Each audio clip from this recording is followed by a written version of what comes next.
Hi guys, so this week I thought I would show you out here the goats and everything while I talk about what we're gonna do. I have a busy week ahead of me. I have a show this weekend.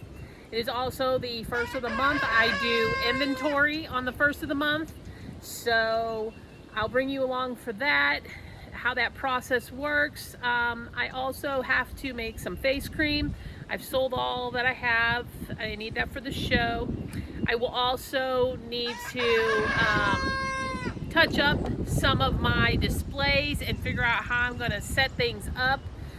It's supposed to be rainy up to this show, and it's going to be on the cooler side, so I need to decide what I'm going to do with all of that, because rain and the soap products just don't mix well together. So there's some extra things that I do to prepare for shows whenever there is inclement weather coming in. So let's get to it.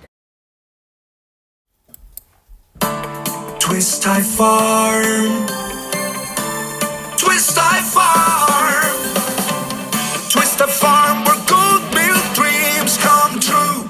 Nourish your skin, freshness just for you. So it's the first of the month and I have to count inventory. So what I use is Excel.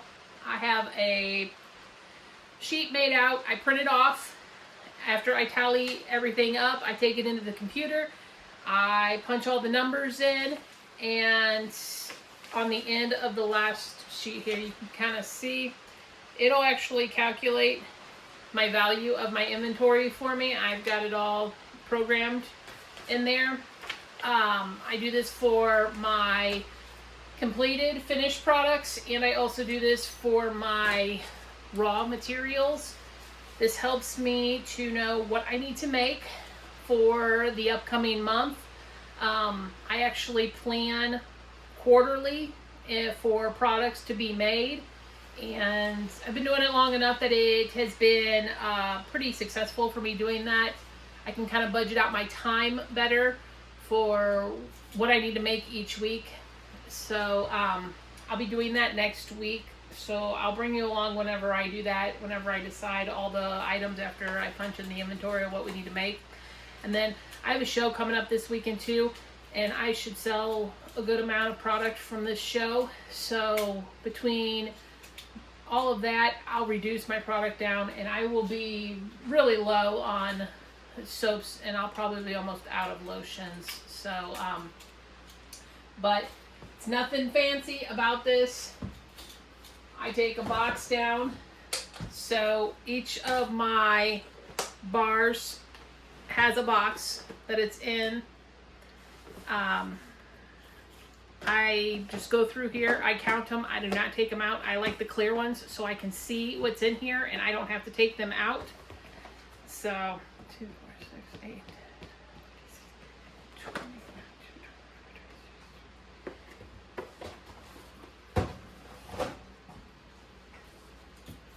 And then on my sheet here, everything is alphabetical, and I stack my soaps up here alphabetical, so that way I can see what I have. It's quick and easy. I just go down the list. I don't have to sit there and keep searching for things, so it makes it very nice. It takes me about 15 minutes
So see, that didn't take very long at all. I've got all of my soaps counted now. I'll move on to the lotions, the balms, and then I'll start doing all my raw materials. So that's it. I do this at the first of the month, and I will show you what I do with it next week. So.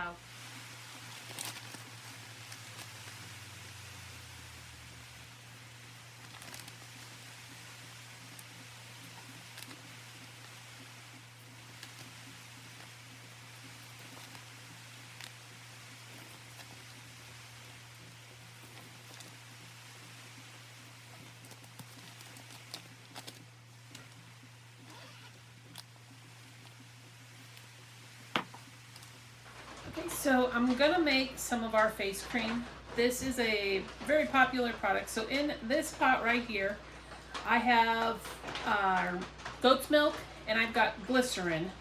And I'm gonna bring that up to at least 160 degrees. And then I'm going to take this off and we're going to heat this pot up. This pot has our shea butter, our sunflower oil, our jojoba oil, our grapeseed oil, our emulsifying wax, and our stearic acid. And so it's a two-phase on your lotions, and we are going to heat these both up. They need to be within 10 degrees of each other, and then we're going to combine them together, and we're going to take our stick blender and we're going to blend them up. So that's kind of our basic process of this. So right now we're heating this up and it's currently at 140 degrees. So it's close, but not all the way done yet. And then we're going to heat up this other one. So that's where we're at with this. And then as I go along, I'll bring you along through the other steps. All right, guys. So this is, I believe, ready. Let's check our temperature. So it's at 165. So that is good. We're going to take this, I'm going to set it off to the side. And then we're going to put this up here and we're going to melt this down. And this will go a lot faster than what this does. With the milk being cold, it takes longer for that to come to temperature. So this usually only takes a few minutes for it to melt down. So after this melts down, we will mix the two together. So I'll be back whenever this is melted. Okay guys, so all of these butters and oils and the emulsifying wax and stearic acid has all melted. And then this over here is our milk and our glycerin. It's all real close in temperature. So we're going to add this to it.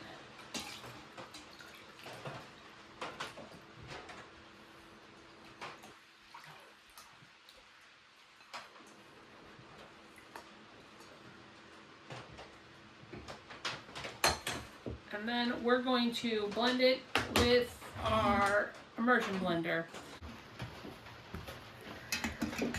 Okay.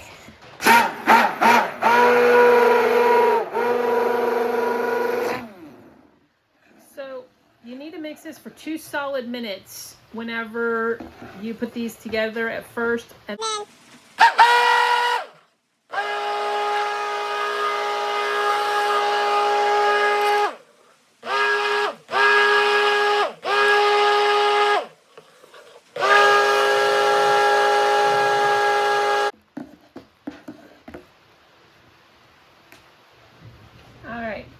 so now this has to cool down, and whenever you're blending this together, it's got to cool down, and then at 15 minutes you come and stir it again, and then you let it sit in about every 30 minutes to an hour until it gets down to 110 degrees. You want to blend it in and everything. So I like to transfer it to a different pot. I find that these stainless steel pots, they keep the heat longer and it takes it longer to cool down. So I'm gonna go grab a bucket and we're gonna transfer this just to a bucket. So like I was saying, it'll cool faster in a bucket. So I've got a bucket over here. And I'm going to pour this in. And then I will mix it one last time before I let it sit.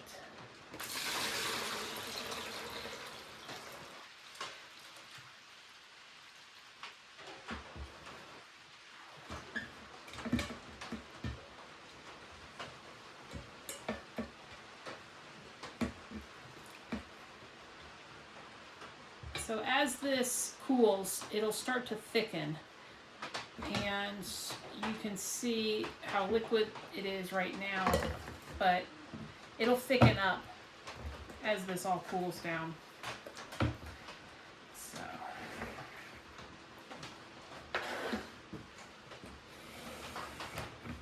I'm going to give it another blend.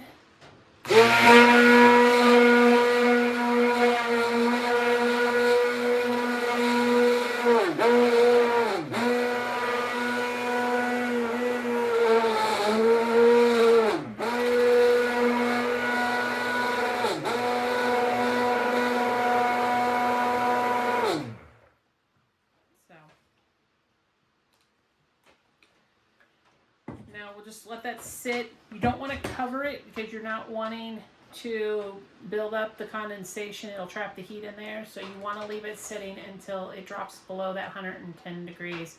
And then at that 110 degree mark, we will add our preservative. So this is going to sit, and like I said, about every 30 minutes to an hour, I'm going to come back. I'm going to blend it again. So, okay guys, so we're now below 100 on our temperature here, so I am going to add the preservative in and the vitamin E, and then I'm going to mix it for about a minute, and then we're going to let it sit and cool down all the way 100%.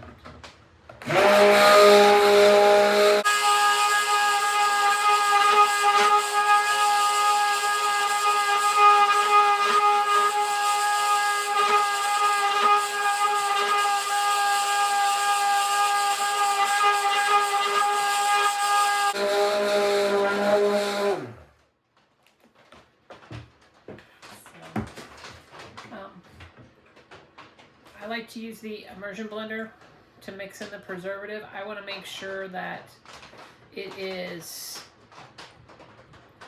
getting fully blended without the whole entire batch of lotion.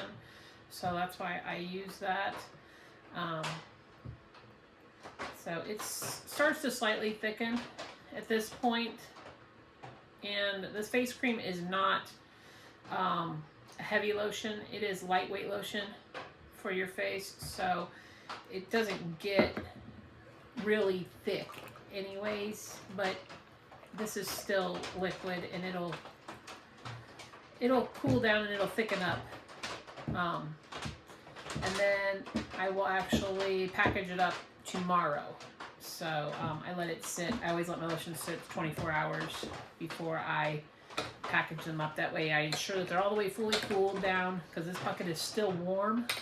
I mean, we're at 100 degrees still, so we want it all the way cooled, so that way whenever we jar it up, we don't get any condensation in our jars that can create the mold and bacteria growth. So we want it all the way cooled. So we are going to stuff these into our bags. That way, whenever a customer orders, all I have to do is put their items in the bag. I actually don't want to open that. I'm so used to just packaging orders. So this is an entry for our monthly giveaway. And then this is just a thank you for shopping with me. And then I throw a business card in. And then I stuff my bags with them. You know, nothing fancy. You're just gonna set them in there just like that. And then I take this crate with me to the shows, and so we're gonna fill this whole crate up with them, And I've got about 80 bags that I'm gonna do for this event.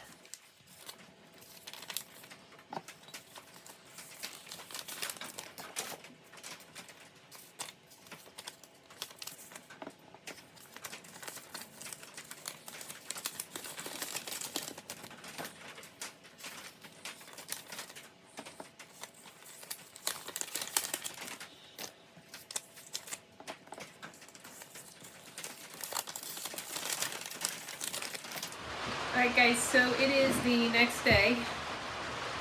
So you can see how it has thickened up. So I just mix it up.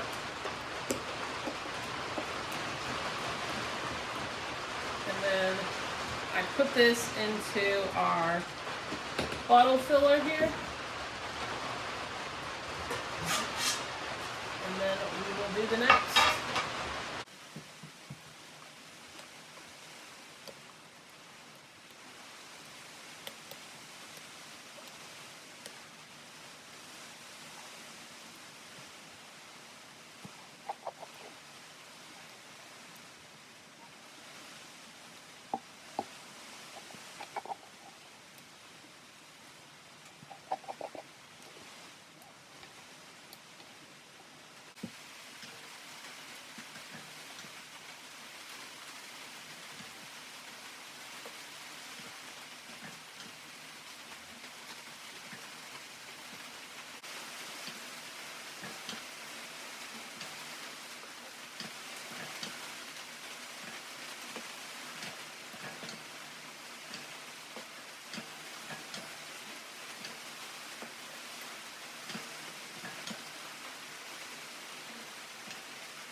Okay guys, so we've got our bottles all ready to go. Our next step is I'm going to label them. I print these on my Munman printer.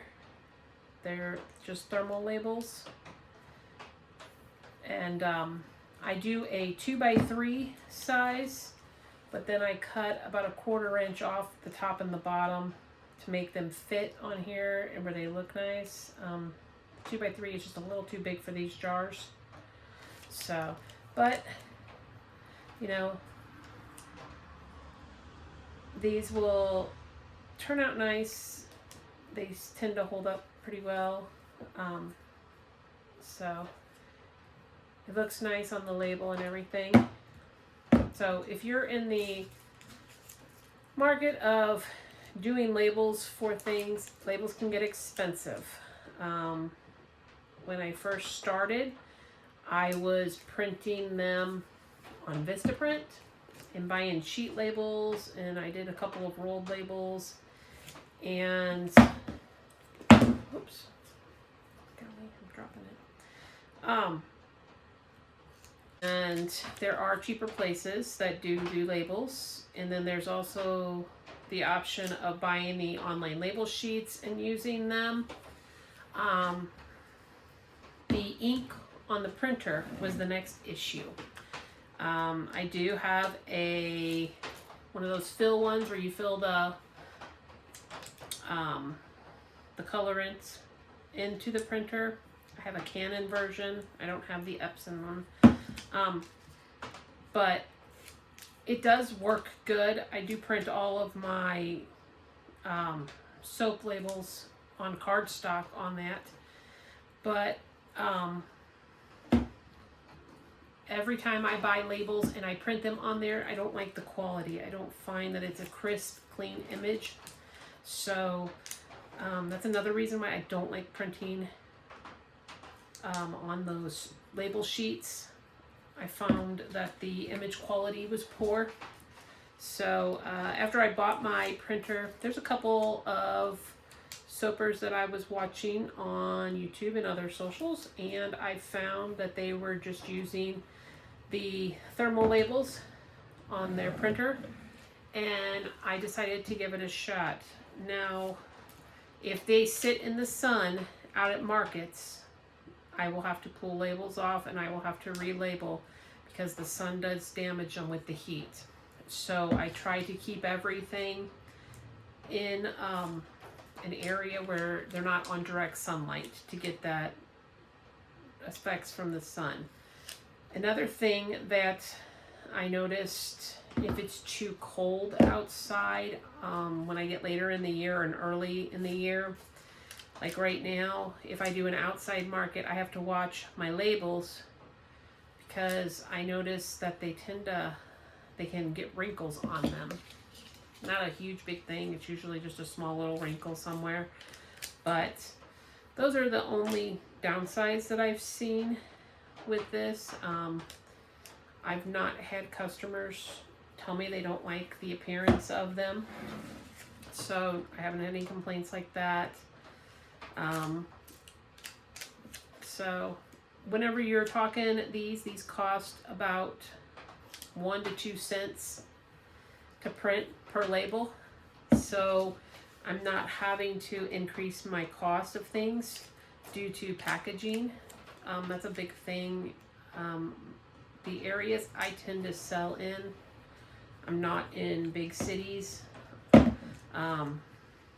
I do travel to St. Louis sometimes and do markets up in that region, but people are conscious of how much products are and what things cost.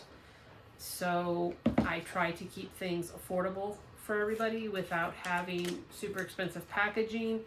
If that's who you're going to market to though, and you're going to market to higher end clientele, then so be it.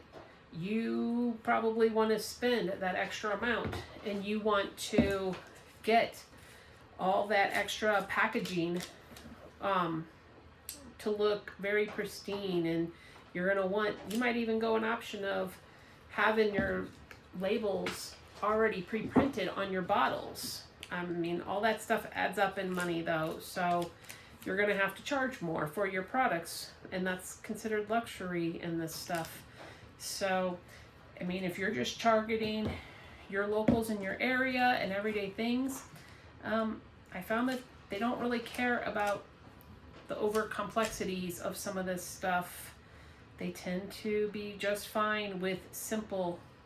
My wholesalers, they have not said anything about labels having any issues with things.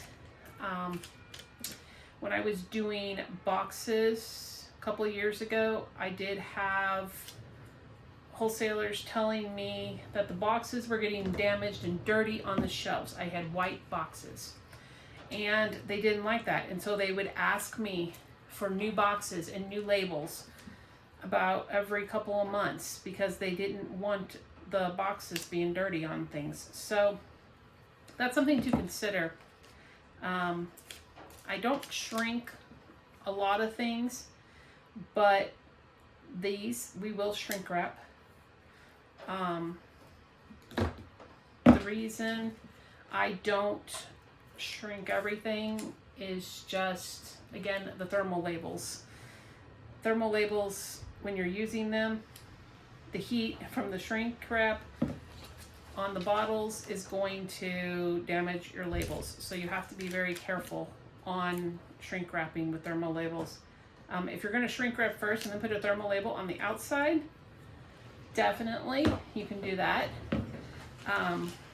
But since these are creams, the labels go on first so that people, if they have any issues with things, they know what the ingredients are as they're applying it. You know, it might take a couple of days of using a product before they start seeing a reaction if they're having any issues. I've not had any customers complain of any issues. So just things to consider whenever you're doing your labels on things. The only thing that you have to be aware of is you must be compliant with the rules. These are considered cosmetics, so we have to follow the FDA rules for cosmetics, which means you have to list all of your ingredients on all of your products. You have to have a weight on all of your products, and they have to have the name of the business, and they have to have a way to contact you, whether it be phone number, website, which gets them a contact information, somehow that they can get your information if there is a problem and they need to have you recall your products. And then you have to keep batch numbers of everything. So I don't get real fancy programs on these things. I print out a sheet of paper that says, just has me fill it in, or I handwrite it in, and I just keep a tally all year long of what products I make when I make them. Then also my videos as I record things. Also kind of a physical documentation too. They're all time stamped and stuff, so that helps if you have any questions on it. But I do keep a log that I write down. It just protects you. Anybody is subject, it doesn't matter how big or how small your business is, to the government coming and knocking on your door and asking for all your logs. So you have to remember that. I know a lot of people don't speak on that. I see a lot of people also, they don't follow the rules. The rules are very simple. It's not a lot to do. It's put a name on there to contact. Usually I just do my business name and I do my website.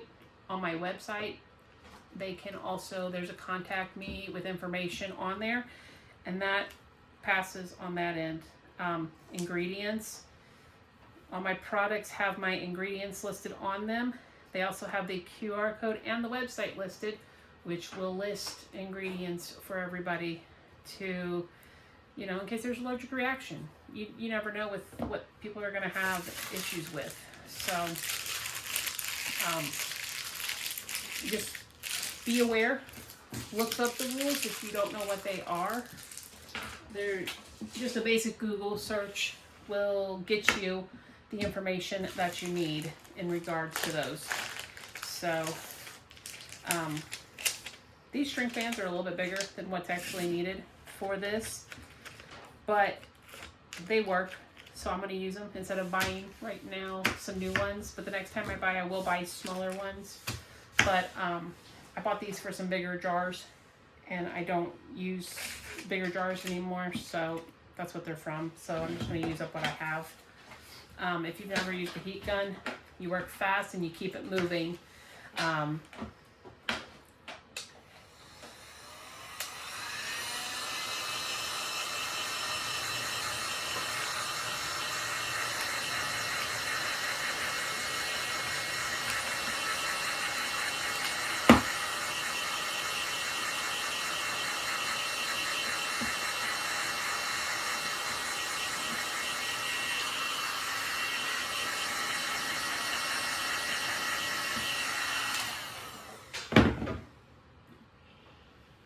So there you go.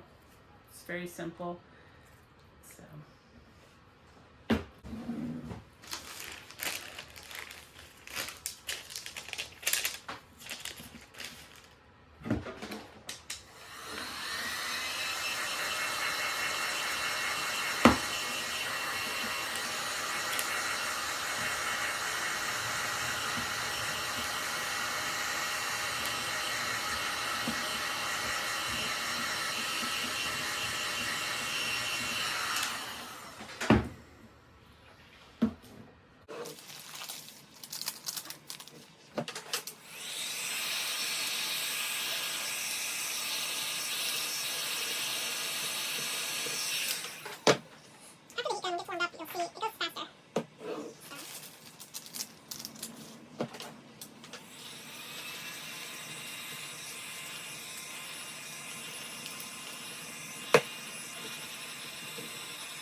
Alright guys, so making our face cream. wraps us up for this week on all of our tasks. So I will show you next week. We'll get into actually making some soap, and then I'm going to show you what I do with the inventory to prepare for the following months. And then I have a show to get ready for, so you'll get another market video after that show. So yeah, definitely subscribe, stay tuned, and I'll see you on the next one.